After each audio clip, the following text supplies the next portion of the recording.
or the Avar. Do we notice the scorch? Is there ash among the floor? Oh, there is. There's ash everywhere. Do we notice any outline of humans? Actually, if you'd like to give me a perception roll, if you guys want to do that, give me a perception roll, 3d6 plus perception, plus if you have searching.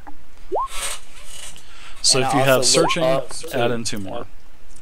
What if you have seeing? Seeing, no. This is for searching. Alright, don't count my roll then. Okay. Then take 2 off of mine. Okay. Well, Kodojo and AmenIsis, as everybody starts to enter the room, you notice this, and as several people get closer to the center of the room, you notice that there are 3 pressure plates on the floor. Yes. Nobody move. I want to look up and around too. I want to look in the ceiling. Is it open ceiling? Is it a flat ceiling? Is there like rafters up there? It's about 8 to 10 foot. Is there a dragon? It's about 8 to 10 foot.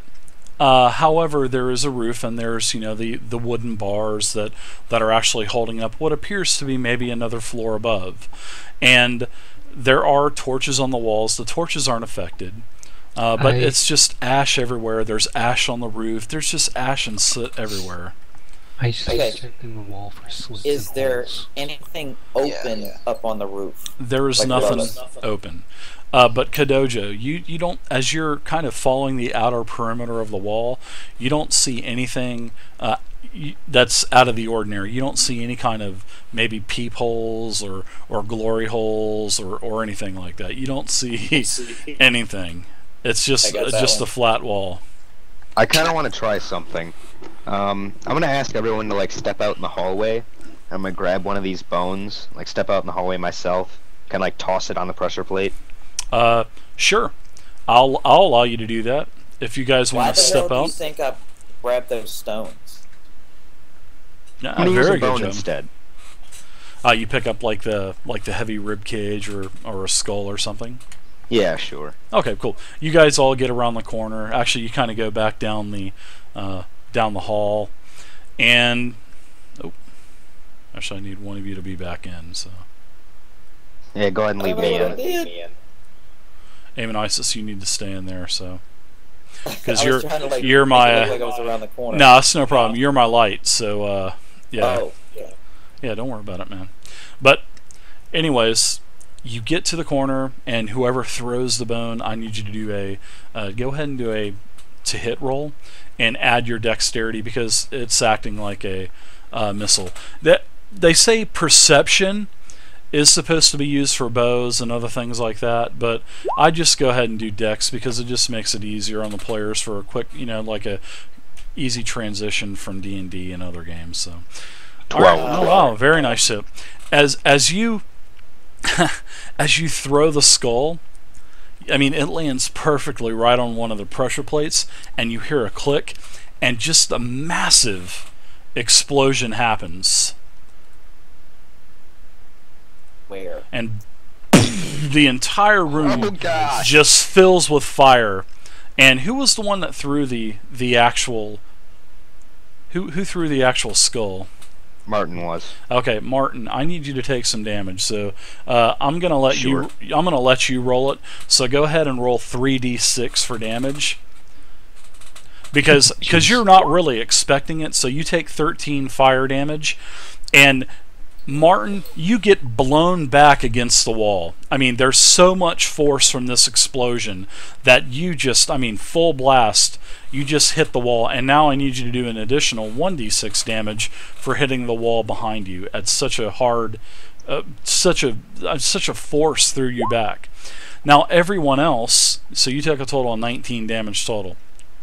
Now everyone else that is down into the hall, you all took 1d6 damage, so you'll take the 6 damage because the fire actually engulfs the entire corridor and just flash burns everyone real quick. So everyone gets 6 heat damage, so you can all reduce 6, and then it's just like a real hot flash, and that's it, and then it just dissipates. That was a good idea. Out of combat heals.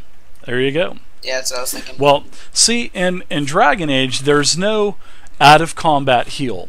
You can do what is called a breather, but you had to have combat for that. So we'll say that you guys, I'll count this as a combat encounter, just so I can kind of explain the way that it's called a breather. You have to take a breather out of combat, and what you do is to get back some hit points. You get back 5 plus your constitution plus your level. So you guys need to roll. Actually, you don't need to roll. You take 5 plus your con plus 3 because you're all level 3, and that's how many hit points you get back. And then just add those back to your tokens. And so now you guys actually know how to do the breather mechanic in the game. And I'm going to put this fireball back on the other layer. Make sure you guys don't add more than 6. Yeah. So what was that again? I figured you'd like that fireball, but it just that was cool. But I definitely liked it. It was your con plus your level plus 5. Correct. 5 plus con plus your level.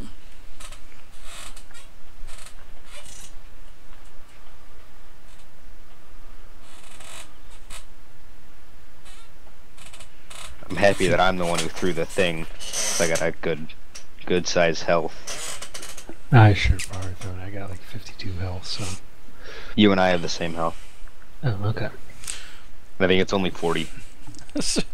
And I look at the rest of the party and says, well, okay, we're done with that room, and head straight back towards the base entrance. Yeah, let's go head back down. There's nothing in there anymore. Hey, what's the... I don't see con on my sheet. Yeah, it's Constitution. Yep. What are you, blind? Partially. Alright, so everybody gather up. I'm going to move you guys back. Hey, there was more pressure plates. Pretty Let's cool, throw some right? more stuff. I like that. How about we don't? How about you do that and we'll go back? But it's fun. What do you think it is? And we'll loot 3 your of the body. pressure plates dump fire. 1 of the pressure plates dumps gold. Why not? Let's do it. All Go ahead and try. So you guys are back here. You guys are back here in the first level. The dissension from the staircase is definitely the level above you, and you can actually tell. You can actually feel a heat coming from the roof as well, from where you're at now. Okay, so that room was right above us then. Yep. I'm gonna go to the other door. Okay. Let me go in first. So what are you guys doing? You just bust right open, bust through, or Should what? we like do some checks? I'm gonna carefully open Really? the door. You're not gonna check those other two. All right. So let me ask you What do you guys mean the other this: two?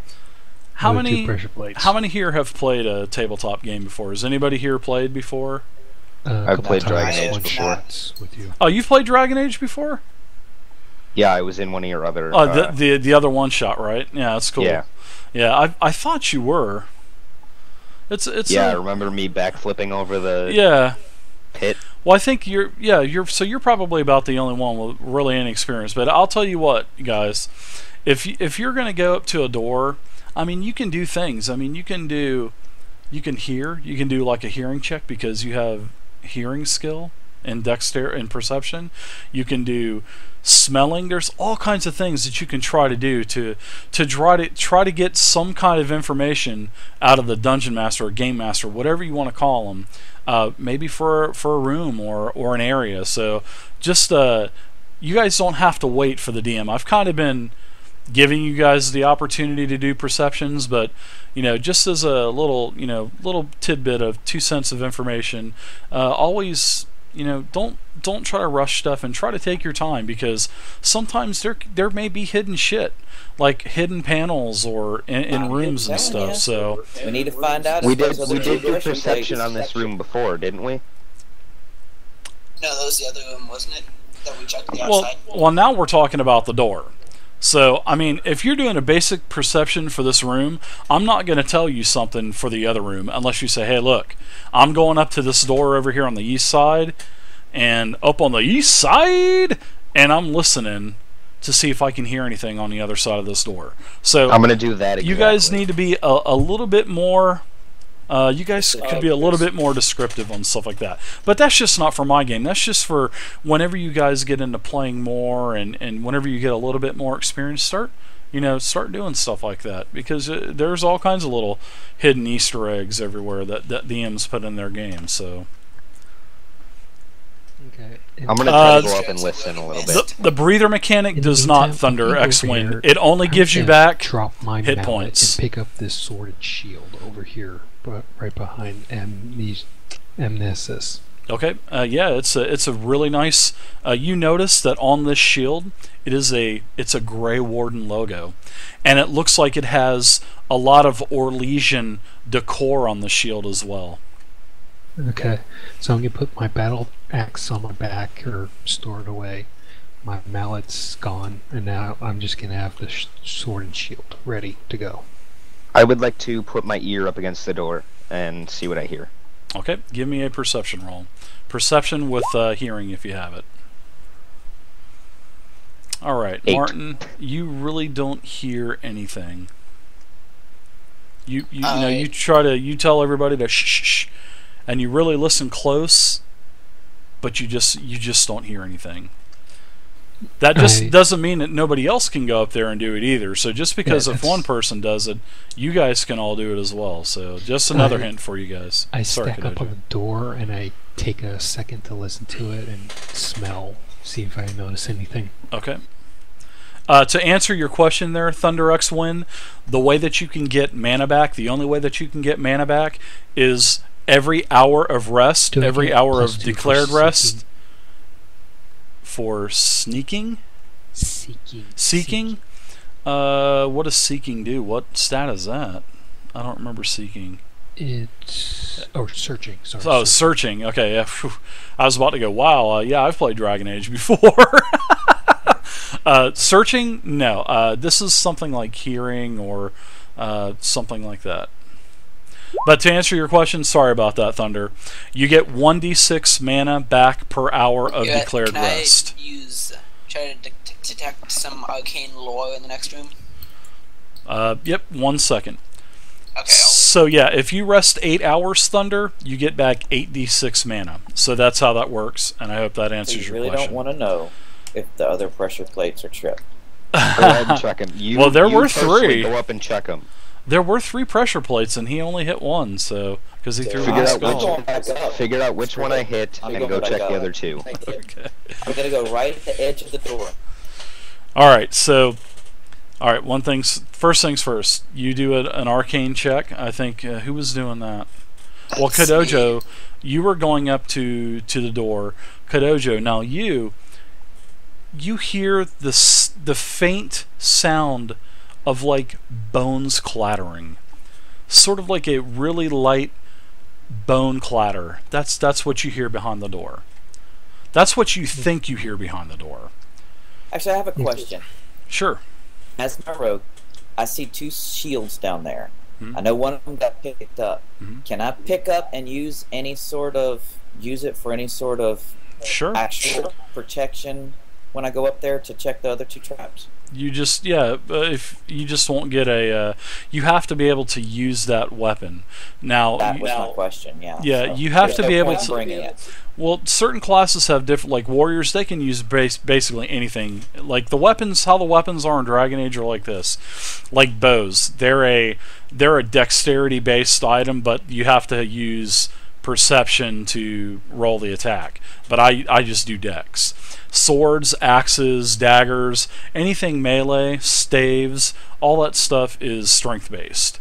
So yeah, it'll say whenever you're looking in the book, it'll say, staves group, strength, bow group, perception, hammer group, strength, axe group, strength, crossbows and bows, perception, whatever.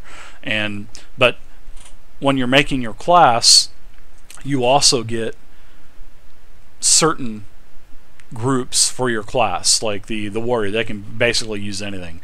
The rogues get, I think, bows and I think daggers and light blades.